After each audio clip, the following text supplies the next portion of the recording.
Hello everyone, welcome back to our channel. तो आज हम पढ़ेंगे अपना लेक्चर नंबर 8 जो होगा सॉलिड लिक्विड और गैसेस के ऊपर। ठीक, सबसे पहले जो भी इस चैनल पे नया है वो पहले चैनल को सब्सक्राइब कर लो ताकि जो भी लेक्चर वीडियोस अपलोड होती है वो उनकी नोटिफिकेशन आप तक इजीली पहुंच जाए। ठीक है, तो लेट्स गेट स्टार्टेड। जो सॉलिड है, लिक्विड और गैसेस है, ठीक है, इनकी प्रॉपर्टीज़ हम सबसे पहले हम पढ़ेंगे। ठीक है, जो सॉलिड्स होते हैं वो होते हैं रिजिड। रिजिड का मीन्स ये होते हैं कि सॉलिड जो है ये फ्लो नहीं करते। ठीक है, जैसे पत्थर है, पत्थर फ्लो करता है, that is why it lies in the category of solids. ठीक, इनका जो होता है डेफिनेट शेप और डेफिनेट वॉल्यूम होता है, इनकी डेंसिटी हाई होती है और ये इनकॉम्प्रेसिबल होते हैं। ठीक, ये कुछ प्रॉपर्टीज़ आपने सॉलिड्स की याद रख लेनी है। ठीक है, उसके बाद जो सॉलिड्स है, सॉलिड्स को दो कैटेगरीज में डिवाइड किया गया है, क्रिस्टलाइन सॉलिड्स और एमॉर्फस सॉलिड्स। क्रिस्टलाइन सॉलिड्स को और क्या कहा जाता है, ट्रू सॉलिड्स भी कहा जाता है इनको, और सीडो सॉलिड्स भी इनको कहा ट्रू सॉलिड्स कहा जाता है, और जो एमॉर्फस सॉलिड्स है इनको कहा जाता है सीडो सॉलिड्स। ठीक, क्रिस्टलाइन सॉलिड्स वो सॉलिड्स होते हैं जिनकी डेफिनेट ज्योमेट्री होती है, लेकिन जो एमॉर्फस सॉलिड्स होते हैं उनकी डेफिनेट ज्योमेट्री नहीं होती है। ठीक, जैसे क्रिस्टलाइन सॉलिड की मैं आपके बात करूँगा, जैसे ये है, यहाँ पर रेगुलर अरेंजमेंट होगा, ज्योमेट्री होगी, लेकिन जो एमॉर्फस सॉलिड्स है यहाँ पर रेगुलर अरेंजमेंट नहीं होगा पार्टिकल्स का। ठीक है, ये दूर दूर होंगे। ठीक, यहाँ पर रेगुलर अरेंजमेंट होगा, यहाँ पर रेगुलर अरेंजमेंट नहीं होगा। ठीक है, जैसे ट्रू सॉलिड्स में आप एग्जांपल याद रख सकते हो मेटल्स की, नॉन मेटल्स की और कंपाउंड्स की। ठीक, और सीडो सॉलिड्स में आप एग्जांपल याद रख सकते हो रबर, रबर की याद रख सकते हो इसमें एग्जांपल। ठीक, रबर, गिलास की याद रख सकते हो एग्जांपल इसमें। ठीक है, ये कुछ एग्जांपल्स है किसकी, सीडो सॉलिड्स की। ठीक, उसके बाद हम चलते हैं लिक्विड्स के ऊपर।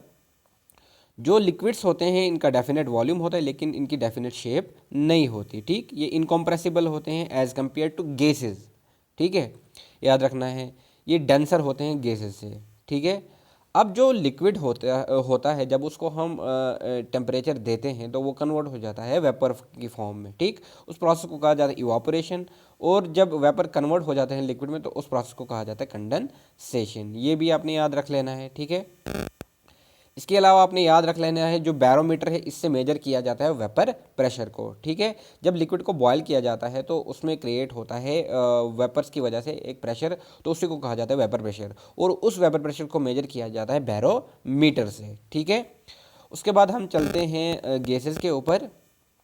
जो गैसेस है इनका definite no definite shape and volume, इनका डेफिनेट शेप नहीं होता, डेफिनेट वॉल्यूम नहीं होता है, ये हाईली कंप्रेसिबल होते हैं। जैसे हम एलपीजी यूज़ करते हैं घर में, उसमें क्या गैस डाली होती है ना, वो कंप्रेस्ड गैस होती है। ठीक है, इसके अलावा आपने याद रख लेना है जो 11 प्रेजेंटली जो है 11 एलिमेंट्स जो है गैसेस स्टेट में हैं। ठीक है, जैसे hydrogen, nitrogen, oxygen, fluorine, chlorine, helium, neon, argon, krypton, xenon और रेडॉन। ये सिंबल्स आपने याद रख लेने हैं, यहाँ से भी एक एमसीक्यू बन सकता है आपका। ठीक है, तो मैंने डायरेक्टली लिखा हुआ है ताकि आपको याद रह जाए। ठीक है, इसके अलावा आपने याद रख लेना है जो प्रेशर होता है गैसेस का वो मेजर किया जाता है एटमॉस्फेयर में, और 1 एटमॉस्फेयर होता है 76.0 सेंटीमीटर ऑफ एच जी, या आप कह सकते हो 76 एच जी। ठीक, या 76 टॉ, ये याद रख लेना है। इसके अलावा जो एसआई यूनिट होता है प्रेशर का, दैट इज पास्कल, या आप कह सकते हो न्यूटन पर मीटर स्क्वायर। ओल्डर यूनिट जो प्रेशर का था वो था बार, ये किसके बराबर था, 10 raise to the power 5 pascals. ठीक, ये याद रख लेना है आपने। ठीक है, उसके बाद सबसे मोस्ट इंपॉर्टेंट जो है इसमें लॉज हैं, अपने लॉज याद रखने, बॉयल्स लॉ, चार्ल्स लॉ और गे लुसेक्स लॉ। सॉरी, इसमें आपने 3 पैरामीटर्स याद रख लेने हैं, प्रेशर, वॉल्यूम और टेम्परेचर। ठीक, और एंड पे मैं बताऊंगा कि इनके लिए मैंने एक एक्रोनिम बनाया है जिसकी मदद से आप इन लॉज को इजीली याद रख सकते हो, आपको कभी भी कन्फ्यूजन नहीं होगा, क्योंकि अक्सर एमसीक्यू में जब ये आता है तो अक्सर कन्फ्यूजन हो जाता है। ठीक है, इसके लिए सिंपली आपने एक एक्रोनिम याद रख लेना है, वो मैं आपको एंड पे बताऊंगा, जिसकी मदद से आप इन लॉज को इजीली याद रख सकते हो। ठीक है, तो अगर हम गैसेस की बात करें, हम प्रेशर और टेम्परेचर को मेजर कर रहे हैं एट कांस्टेंट वॉल्यूम, तो उस प्रोसेस को कहा जाता है आइसोकोरिक प्रोसेस। ठीक, और अब हमें पता है जब हम टेम्परेचर को बढ़ाते हैं गैसेस के केस में उसका उनका प्रेशर भी क्या हो जाता है, इंक्रीज हो जाता है। ठीक है, और इसी लॉ को कहा जाता है गे लुसेक्स लॉ। ये आप ग्राफ देख सकते हो, जब यहाँ से प्रेशर बढ़ेगा टेम्परेचर भी बढ़ेगा। ठीक है, ये आप ग्राफ देख सकते हो, ये स्ट्रेट ग्राफ बनता है। ठीक है, ये आपने याद रख लेना है। ठीक है, उसके बाद हम चलते हैं दूसरे सेकंड के ऊपर।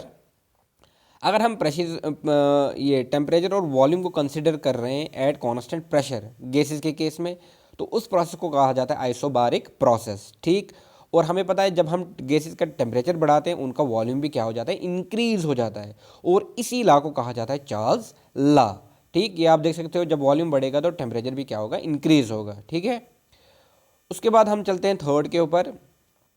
अब अगर हम कंसिडर कर रहे हैं प्रेशर और वॉल्यूम को एट कांस्टेंट टेम्परेचर। ठीक, अब हमें पता है अगर हम गैसेस का जो वॉल्यूम इंक्रीज हो रहा है, जैसे हम आपने कंटेनर के अंदर गैस ली हुई है। ठीक है, अब ये गैस के पार्टिकल्स हैं। ठीक है, ये गैस के पार्टिकल्स हैं, इनका वॉल्यूम जो है यहाँ तक था पहले। ठीक है, अब इनका वॉल्यूम क्या हो रहा है, इंक्रीज हो रहा है। ठीक है, मान लो यहाँ तक इंक्रीज हो गया इनका वॉल्यूम।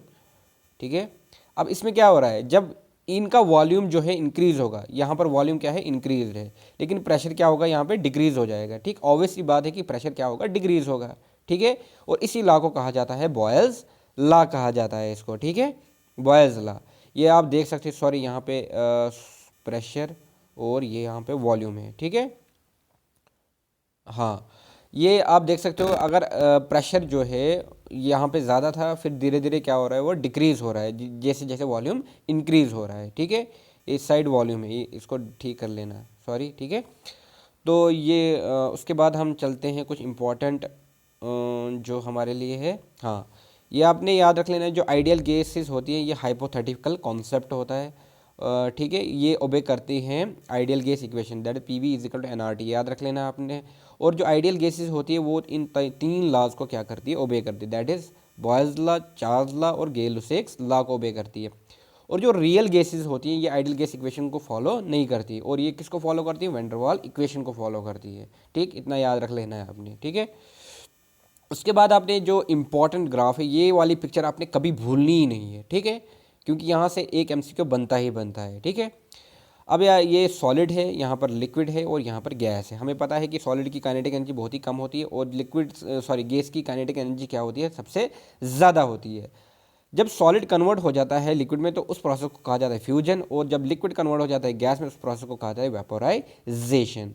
जब गैस कन्वर्ट हो जाती है लिक्विड में तो उस प्रोसेस को कहा जाता है कंडेंसेशन, और जब लिक्विड कन्वर्ट हो जाता है सॉलिड में उसको प्रोसेस को कहा जाता है सॉलिडिफिकेशन। ठीक, याद रख लेना है आपने। इसके अलावा जब सॉलिड कन्वर्ट हो जाता है गैस में तो उस प्रोसेस को कहा जाता है सब्लिमेशन। ठीक, जैसे ड्राई आइस है, सॉलिड कार्बन डाइऑक्साइड, वो डायरेक्टली कन्वर्ट हो जाती है गैस में। ठीक है, या इसमें एक एग्जांपल और याद रख सकते हो नेफ्थलीन बॉल्स की। ठीक, वो भी कन्वर्ट हो जाता है डायरेक्टली इनटू गैस में। इसके अलावा गैस डायरेक्टली कन्वर्ट हो जाती है सॉलिड में। ठीक, उस प्रोसेस को कहा जाता है डिपोजिशन। अब वाटर वेपर्स की एग्जांपल याद रख सकते हो, जैसे वो वाटर वेपर्स हमारे एटमॉस्फेयर के अंदर होते हैं, जब टेम्परेचर डाउन हो जाता है वो किसकी फॉर्म में चले जाते हैं, जैसे स्नो है, हेल स्टॉर्म्स है। ठीक, ये एग्जांपल याद रख सकते हो। ठीक है, इसके अलावा आपने याद रख लेना है जो आइस है, आइस जब मेल्ट करती है वो कन्वर्ट हो जाती है लिक्विड में, और लिक्विड को जब बॉयल किया जाता है वो कन्वर्ट हो जाता है फिर वेपर या गैसेस में। इसमें आपने याद रख लेना है जो वाटर होता है उसका मेल्टिंग पॉइंट जो होता है वो 0 डिग्री सेल्सियस होता है, या आप कह सकते हो 273 केल्विन या 32 डिग्री फ़ारेनहाइट। ये याद रख लेना है, जो 0 डिग्री होता है वो होता है 273 केल्विन के बराबर, या आप कह सकते हो 32 डिग्री फ़ारेनहाइट। ये बहुत ही इंपॉर्टेंट है। ठीक है, इसके अलावा आपने याद रख लेना है जो लिक्विड सॉरी जो वाटर होता है उसका जो बॉइलिंग पॉइंट होता है वो 100 डिग्री सेल्सियस होता है, या आप कह सकते हो 373 केल्विन या 212 डिग्री फ़ारेनहाइट। ठीक, और ये याद रख लेना है 100 डिग्री सेल्सियस वो किसके बराबर होता है, 373 केल्विन या 212 डिग्री फ़ारेनहाइट। ठीक है, तो ये था आज का lecture on solid liquid and gases. इसमें आपने याद रख लेना है पर्टिकुलरली बैरोमीटर से वेपर प्रेशर मेजर किया जाता है, और ट्रू सॉलिड्स और सीरो सॉलिड्स की एग्जांपल याद रखनी है। सॉरी मैं यहाँ पे भूल गया हूँ एग्जांपल लिखना, यहाँ पे आप रबर लिख लेना, यहाँ पे रबर और गिलास लिख लेना। ठीक है, तो ये एग्जांपल्स याद रखनी इंपॉर्टेंट है। ठीक, इसके अलावा आपने एसआई यूनिट याद रख लेना है, जो प्रेशर है इसको मेजर किया जाता है एटमॉस्फेयर में, और एसआई यूनिट जो है इसका पास्कल है, यहाँ आप कह सकते हो न्यूटन पर मीटर स्क्वायर। और जो सबसे most important that is Boyle's law, Charles law और गेल-लुसाक्स लॉ। इसमें आपने याद रखना है बी टी।